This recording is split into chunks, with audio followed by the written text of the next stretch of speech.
ဒါကတိကိုရောက်သွားပြီသူ့ရဲ့အချမ်းဆိုဒီမှာလုံးဝဒီလောက်ဆိုရင်ပဲပေါ့နော်အကုန်လုံးကပြည့်နေဒီဇိုင်နာတွေခီးတွားတဲ့အခါကျတော့ပေါ့နော်သူနဲ့မကွာဘာအမြဲပါလဲဆိုရင် measurement အဲ့တော့အခန်းဘလောက်ကျင်းလဲပေါ့နော်တစ်ချက်တိုင်းကြည့်မယ်သူတို့အခန်းဘလောက်ရှည်လဲပေါ့နော်သူရဲ့က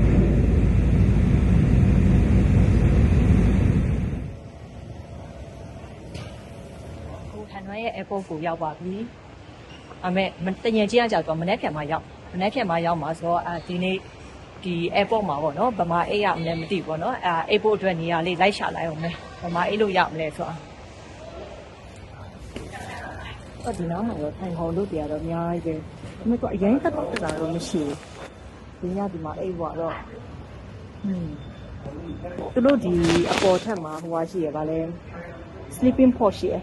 ပြီးသွားရင် sleeping pod ကိုတစ်ချက်သွားကြည့်ပြီးတော့ check in လုပ်ကြည့်မှာပေါ့နော်ဒီမှာတော့ထိုင်ခုံတွေကတော့အများကြီးပဲနေရာလွတ်နေတဲ့ထိုင်ခုံတွေတော့အများကြီးရှိတယ်ဒါပေမဲ့နည်းနည်းလေးဆူတယ်လင်းတဲ့အခါကျတော့လေအရင်အိတ်လို့မကောင်းဘူး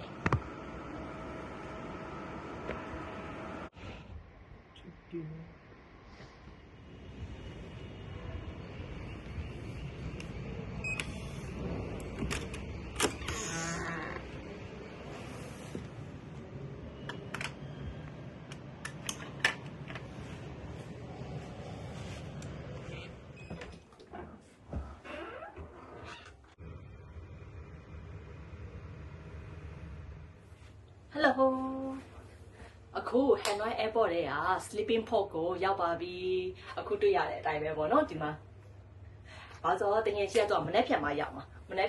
မှာဆိုတဲ့အခါကျတော့ဒီနေ့ကကြတော့ airport ထဲမှာပေါ့နော်တညအိပ်ရမှာပေါ့အဲ့တော့တယောက်တည်းအိပ်ရမှာဖြစ်တဲ့အခါကျတော့အခုဒီ sleeping pod ကိုပေါ့နော် single room လေးငှားထားတယ်သူ့မှာကျတော့မျိုး double room နဲ့ single room ဆိုပြီးရှိရပါတော့ဒါကြတော့အခုတွေ့တဲ့အတိုင်းပဲ single room လေးပေါ့နော်သူက site ကတော့အတူတူပဲသူက double room ကကြတော့အပေါ်မှာတစ်ထပ်ရှိသွားတာဒီ single room ကကြတော့အခုအပေါ်မှာဘာမှမရှိဘူးပေါ့နော်အဲ့တော့ စီလေးကတော့အမြင့်ကြီးပဲ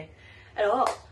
ဒီမှာပေါ့နော်အခန်းကအခုတွေ့တဲ့အတိုင်းပဲပေါ့နော်သူကတော်တော်ကျင်းတယ်ဒီမှာကြည့်လိုက်ဒီဘက်ကကျတော့ခဏဝင်လာတဲ့ဟာလေးပေါ့နော်ဒီဘက်မှာကျဒါကတိကိုရောက်သွားပြီသူ့ရဲ့အချမ်းဆိုဒီမှာ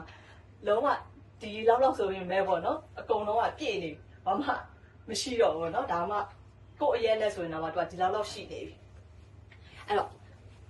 ဒီမှာပေါ့နော်ဒီဇိုင်နာတွေခီးတွားတဲ့အခါကျတော့ပေါ့နော်သူနဲ့မကွာဘာအမြဲပါလဲဆိုရင် measurement အဲ့တော့အခန်းဘလောက်ကျင်းလဲပေါ့နော်တစ်ချက်တိုင်းကြည့်မယ်သူတို့အခန်းဘလောက်ရှည်လဲပေါ့နော်သူရဲ့အကျယ်တွေဘလောက်ရှိလဲဆိုတော့တစ်ချက်တိုင်းကြည့်မယ်သူကဒီဟိုဟာကိုဘလောက်ရှိလဲဆိုရင်1350ဆိုတော့သူကဘလောက်လဲဆိုတော့4ပေခွဲလောက်ရှိတာပေါ့နော်သူကဒီ4ပေဟိုလောက်ရှိတယ်ဒီအရှည်ကို4ပေခွဲလောက်ရှိတယ်သူကကတင်ရဲ့ size ကကြတော့950ဆိုတာ2ပေခွဲကိုကျော်တာပေါ့နော်2ပေခွဲလောက်ရှိတယ်950တော့ဒီကတင်ကကြာ950ဆိုတော့လူတယောက်အိတ်ဖို့အတွက်တော့အဆင်ပြေရယ်နော်သူကဒီလိုမျိုးအရှည်ကကြတော့ဘယ်လောက်ရှိလဲဆိုရင်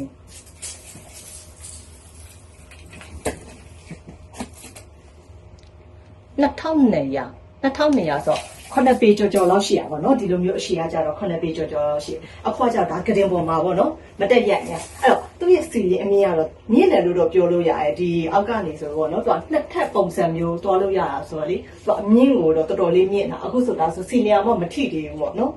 မြင့်တယ်လို့တော့ပြောလို့ရတယ်အခုကအခန်းကိုတက်ကြည့်တာပေါ့နော်အခန်းကိုတက်ကြည့်နေဆိုတဲ့အခါကျတော့အခုဒီမှာဆိုရင်ကတင်ရဲ့ဘေးမှာဆိုရင်သူကဘာလေးရှိလဲဆိုရင် site တွေပေါ်ပုံစံမျိုးနဲ့ပေါ့နော်အောက်မှာကျတော့ဒါ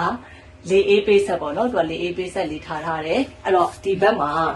ဒီမှာယူလာတဲ့လွယ်အိတ်ပေါ့နော်ထားလိုက်တဲ့ခါကျတော့နေရာမရှိတော့အဲ့တော့သူကဒီဟာရဲ့အကျယ်ကတော့ဘယ်လောက်ပဲရှိလဲဆိုရင်600လောက်ပဲရှိတာ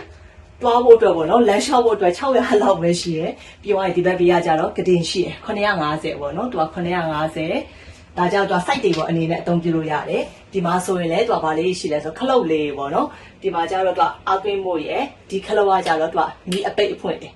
ဒီအပွင့်ဖွင့်ရှိမယ်ပြီးတော့ဒီမှာကျတော့ window ရှိတယ်ဒီ window ကကျတော့သူကအပြင်ဘက်ကိုပေါ့နော် window ကလေ blind ကိုအပြင်က airport ကို view ကတော့ဘာ view မှမရှိဘူးနော်သူက airport အတွင်းထဲမှာဆိုရခါကျ airport view ပဲရှိတယ်အဲ့ဒါမှကျတော့အဲ့တော့ privacy အရာ ပိတ်ထားမယ်ပေါ့နော်သူအပေါ်ထက်တွေမှာလည်းအတူတူပဲအပေါ်မှာလည်းဒီနေရာအကုန်လုံးကလည်းသူက blind တွေနဲ့လောက်ထားတာပေါ့နော်ဘာလို့အကယ်၍သူကဒီအခန်းက single room မလို့ double room ဆိုတဲ့အခါကျသူ့ရဲ့ဒီဟာရဲ့အပေါ်မှာဆိုသူကတစ်ထပ်ရှိသေးတာပေါ့နော်အခု single room ဆိုတော့သူကကျယ်တယ်လို့ပြောလို့ရဒီမှာတော့သူ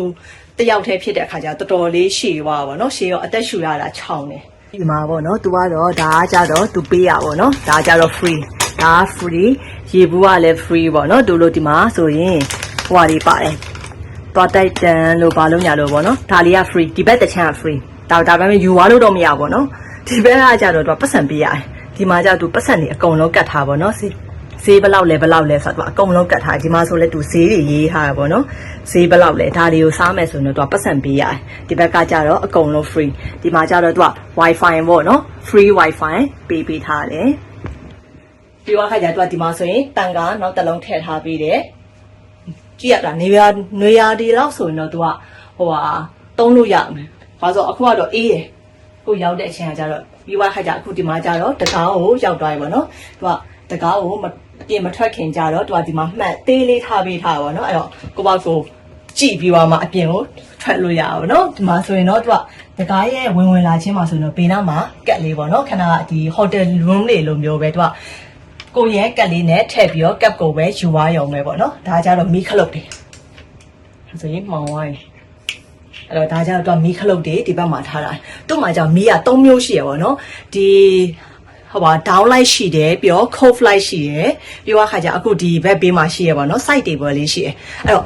ကောင်းတာတစ်ခုကကြတော့ဗာလဲဆိုရင် down light ကတော့ဒီအိတ်တက်ကတင်တက်ကိုမချထားဘူးပေါ့နော်သူကဘေးနားမှာဒီ side table corridor area ပုံစံမျိုးပေါ့နော်အဲ့ဒီမှာချထားဖြစ်တဲ့အခါကျတော့သူက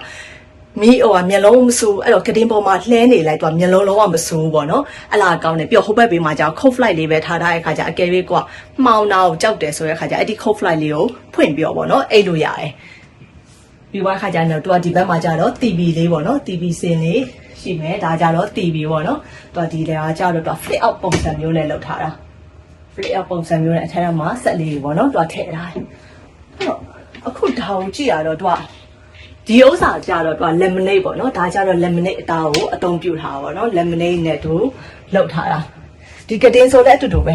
ကတင်ဆိုလည်းသူကဒီအကုန်လုံးဟိုကလောက်ထားတာဒီ cantilever ပုံစံမျိုးနဲ့ပေါ့နော်ဘာလို့ဆိုအောက်မှာအချောင်းမပါအောင်သူကဒီအောက်မှာလည်းရှိဒီအောက်မှာဆိုသူကအမိုက်ပုံရှိမယ်ပြီးတော့ခါကျဖက်နှက်ပေးထားတာပေါ့နော်သူကကြောက်ဒါရဲ့အကုန်လုံးကတစ်ဆက်တည်းလောက်ထားတာပေါ့နော်သူကဒီမှာဆိုရင်ကတင်ကိုအထက်လဲဝင်ထားတဲ့ခါကျတော့ဒီ mattress ကတော့အထက်လဲပါပေါ့နော်မြုပ်ပြီးတော့နေရပါအဲ့ခါကျတော့အပြင်ကိုမထွက်ကြတော့သူဒီမှာဆောင်းပေးထားတယ်ဒီခါကျရင်ကတင်ဒါပဲချင်းလေးပဲပေါ့နော်ဒါပေမဲ့သူ့ဟာနဲ့သူကတော့ functional ကြာတယ်အဲ့တော့တယောက်တည်းလဲချမယ်ဆိုရင်တော့နေရာတော့ရှိရယ်မိန်းကလေးတယောက်တည်းဆိုတဲ့အခါကျရင်တော့သူကနေရာတော့ကြက်လေးရှိရပါတော့ဟိုနည်းနည်းလေးလူကောင်နည်းနည်းပိုကြီးမယ်ဆိုတဲ့အခါကျရင်တော့သူကကြက်လောက်တယ်အဲ့တော့ဒီခရင်ရဲ့ size က950လောက်ပဲရှိရဆိုတော့လေသူကကြက်တာတော့ဟိုကြက်လောက်မယ်ယောက်ျားလေးဖြစ်ဆိုရင်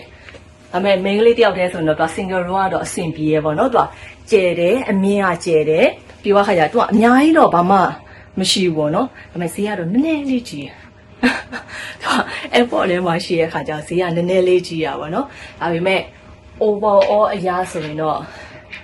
ဟိုတ냐အိတ်ဖို့အတွက်ပေါ့နော်ဟို airport မှာစောက်တာဖြစ်ဖြစ်တ냐အိတ်ဖို့အတွက်ကကြတော့အဆင်ပြေရပေါ့နော်ဒီဘာလို့